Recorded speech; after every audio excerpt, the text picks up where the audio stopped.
7 లేదా 9 పడగల పాముల్ని చిత్రించాలి.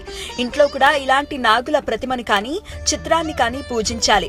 నాగేంద్రుడికి సంబంధించిన స్తోత్రాలతో స్వామిని ప్రసన్నం చేసుకోవాలి.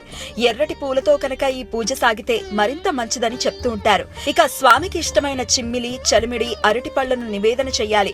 నాగపంచమి రోజున పుట్టలో పాలు పోసే ఆచారము ఉంది. దగ్గరలో ఉన్న పుట్టని దర్శించి ఆ స్వామి వారికి పాలు, గుడ్లు, చిమ్మిలి, పళ్ళని నివేదిస్తారు. ఈ అవకాశం లేనివారు నాగరాయి ఉన్న ఏ గుడిలో అయినా పూజ నిర్వహించవచ్చు. ఇందుకోసం ముందుగా నాగరాయిని నీటితో శుభ్రంగా కడిగి ఆపై ఆవు పాలతో అభిషేకించాలి.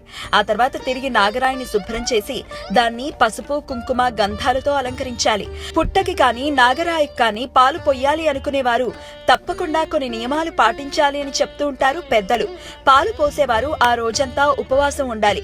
వస్త్రం తగలకుండా కటక నేల మీదే నిద్రించాలి. నాగుల చవితి రోజున భూమిని దున్నటం,